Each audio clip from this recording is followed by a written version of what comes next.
ఈరోజు మా చిట్టి తల్లి పార్కుకి వెళ్దాము అని అంటే ఆటో ఎక్కి బాబా గుడి దాటుకుంటూ ఒంగోలులోని రంగారాయుడు చెరువు దగ్గర ఉన్న గాంధీ పార్క్కి వచ్చామండి.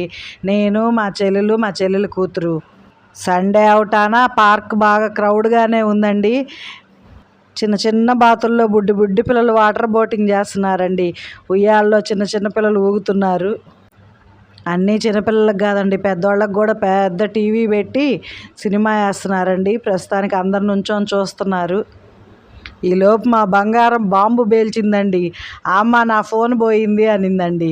ఇంకా చిటి తల్లి లేదు, పొట్టి తల్లి లేదు, నాలో ఉన్న అసలు తల్లి బయటకు వచ్చి 25,000 రూపాయలు ఫోన్ పోగొట్టావు, ఇప్పుడు మీ నాన్న అడిగితే ఏం చెప్పాలి అని చెప్పి పెద్దగా అరుస్తూ ఉన్నానండి. నా బీపీ చూసి అమ్మ ఊరకే చెప్పాలి, మీ ఇద్దరు ఎట్టెతుకుతారో చూద్దామని ఫ్రాంక్ చేశాను. అయినా ఫోన్ పోతే ముందు ఎతకటం కాదమ్మా, అమ్మ ముందు రింగ్ చేయాలి అని అంటుందండి. ఈ వీడియో నచ్చితే లైక్ చేసి